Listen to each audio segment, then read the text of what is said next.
Happy Easter.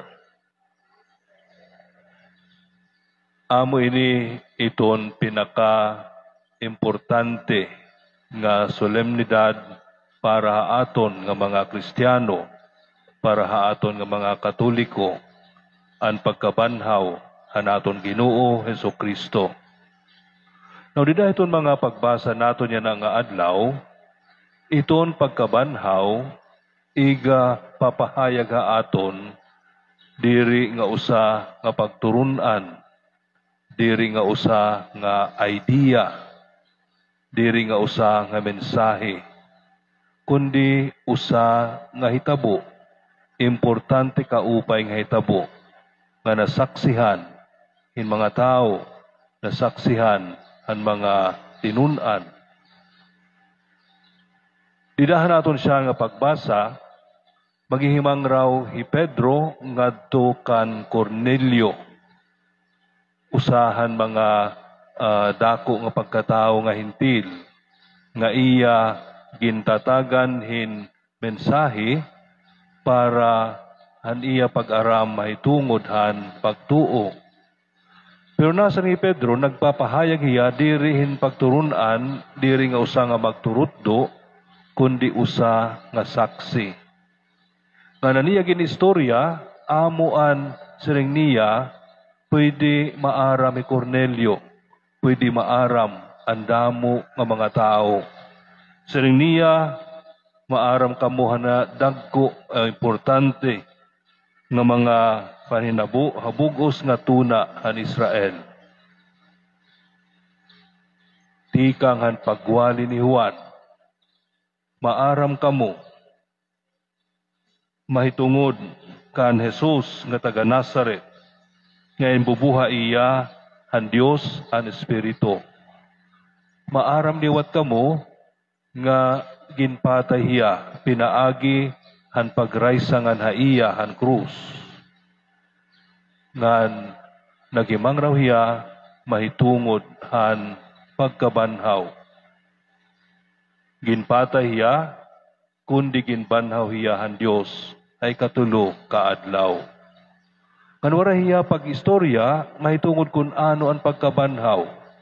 Anya ginyakan, sinring hiya, mga saksi kami ini. Tungod kay anabanhaw nga Kristo, nakigsaro ha amon. Kinaon hiya, ngan ininom, kaupod namon nga mga saksi.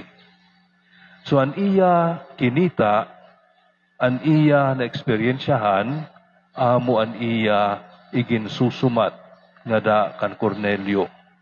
Nagsusumat hiya, mahitungod ang pagkabanhaw, sa niyo kanina, diri usa nga pagturunan, diri usa nga mensahe, diri usa nga idea, kundi usa nga iya ginagian, usa nga iya eksperyensya, nga iya ginpapahayag, iya ginpapaangbit, nga da kan Cornelio. Base pinaagi hini, si Cornelio madara nga dahan pagtuo ang atong Ginoo, madara nga dahan pagtuo ang pagkabanhaw. Ang atong ebanghelyo, nag-iistorya liwat. Han mga paninabo, didahan pagkabanhaw han atong Ginoo. Ngan kikitaon naton kung ano ka-importante ini nga hitabo para han mga saksi ini. Kay kikitaon naton liwat siguro mga gudti nga mga detalye nga iragod na hinumduman dahil nga siyahan nga adlaw han pagkabanhaw han aton Ginoo. Maram kita nga mayada nga ni mga importante nga panhinabo na hinunumdumod kita kung nakain kita. Na hinunum kita siguro kung anon aton inaabat. Na hinunum kita han mga iba-iba nga mga detalye tungod kay importante nga hinabo para haaton. So usa nga kumuna aton eksperyensya diri para maiya, maaram kita siguro kung nakain kita han Yolanda, han bagyo nga Yolanda. Siguro nahinunong dumang panganin naton kung ano ang kahadlok nga aton inaabat. Hinunumduman naton kung nakain kita, diin kita ayop, diin kita tago, base mataluwas kita. Diri naton nga ngalimtan, ini nga mga butang, tungod kay mahinungdanon ini nga hitabo para haaton. Siguro sugad liwat ang inabatan mga tinunan, hansyahan nga adlaw maaram hira kung nakainhira. Ngan maaram hira kung ano ang kahimtang, ngan maaram siguro hira kung ano ang ira inaabat hato nga adlaw. Hansyahan nga adlaw, temprano pa, samtang masirum pa. Kina to Maria Magdalena han lubnganan. Ngan aron siya niya nahikitaan, waray na didahan na portahan han lubnganan, an ginsara nga bato. Ngan maaram hiya kung ano an iya siya ng buhat, dinalagan hiya, nga tukan Pedro, ngan hinigug mga tinunan. Ngan ini nga duha, nagdadlagan ti pakatuliwat haninubngan. May ada usa nga detalye, nagdadlagan hira, pero nahiuna kuno an mas bata, hiwan, tungod kay mas marulak siya dumalagan. Hiniling hiya, pag-abot niya nga doon lubnganan, pero wara hiya sumulod. Si Pedro inabot kahuman niya, ngan sinulod dayon. Kan maaram hira, kung ano ira kinita, waray dito ang lawas ni Jesus, tidahin nga lubnganan. Nakadto ang mga panapton nga ginamitin pagputos sa iya, pinilo hin maupay. Daw sugad hin usang nga tao nga, diri nagdadagmit, hin paglakat. Gintuhay ang panapton nga iginputos sa iya. Waray dida ang lawas ni Jesus. Maaram hirangan ira kinita ang tinatawag nga empty tomb. Ang lugar unta nga nakadto ang ginpatay nga Kristo, waray hiya didto. Ang paagihan pagpahayag ni San Juan, mahitungod ang pagkabanhaw, amon pagsumat, hini nga hitabo.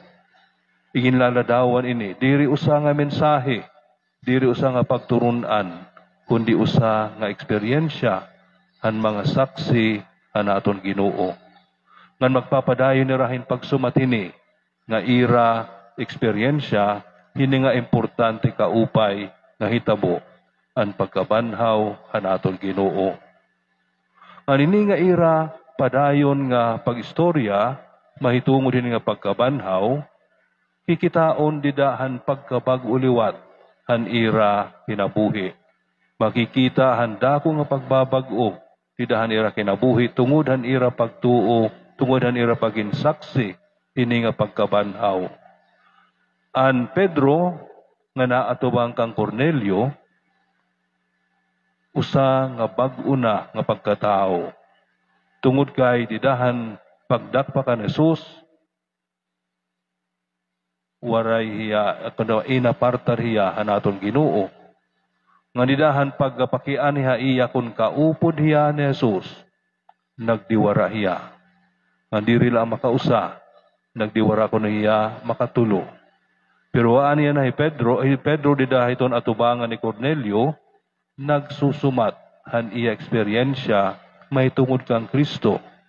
Aniya paginsaksi han pagkabanhaw, waray pagkahadlok, hini nga usa nga pwede naton tawagon nga poderoso nga hintil, nga iya ginkakabig nga daan pagtuo.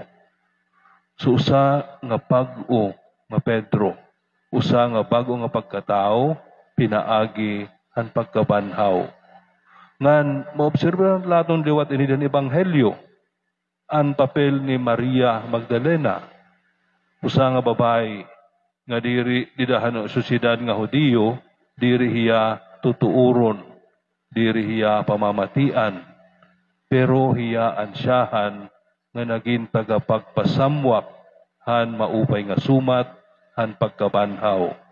Tinatawag nga ni hiya nga apostol, ngadtuhan mga apostol. Hiya ansyahan nga ginpadara, ngadtuhan mga ginpadara, base ipahayag haira an maupay nga sumat han pagkabanhaw. So may ada dako nga pagbabag-o, didahan kinabuhi ni Maria Magdalena. Kan amo liwat inin mahinanabo, han nga tanan nga mga naging saksi, han pagkabanhaw, han aton Ginoo. So diri ra magsusumat hin usa nga ideya, Di rin magsusumatin usa nga pagturunan. Ani ray papahayag, amo ani ray eksperyensya kan Kristo. Didahan iya kahimo nga tao, didahan niya kamatay, nga didahan iya pagkabanhaw. Ngan magpapadayon hira, han pag-istorya, mahitungod han ira eksperyensyan pagkabanhaw, pinaagi nga han ira bagin mga bag-o nga pagkatao. Siguro amo iton padayon liwat nga ayat haaton. Di kita nga natuuhan pagkabanhaw. Diri kita unta maging mga tao nga masari nga sarado na kita itong pagbabag-o. Natubtob na kita dinhi. Kundi mga tao nga tungod ito naton pagtuo iton pagkabanhaw, may ada naton permi paglaom. Iton mas maupay nga kalugaringon, mas maupay nga komunidad, mas maupay nga simbahan, mas maupay nga katilingban, tungod kay nabanhaw ni Kristo, nga ginbuksan niya parahan nga tanan, in mas maupay, nga mas hingpit nga kinabuhi. Tigamin naton nga ang mga tinunan, waray pagsumat, in pagturunan, mahitungod ang pagkabanhaw. Nagsumatirahan ira eksperyensya, ang nabanhaw nga Kristo. Ngan ginpadayon nira, ang pagsumatini, pinaagi nga han ira na bag-o nga kinabuhi. Amuunta iton maging paagi naton iton pagpasangyaw nga mga tao kitahan pagkabanhaw tungod kay padayon nga nababag-o kita didahan naton Ginoo, padayon nga naglalakaton kita nga dahin mas hingpit, nga dahin mas matinumanon na kinabuhi kapag sunod han aton na banhaw nga Kristo.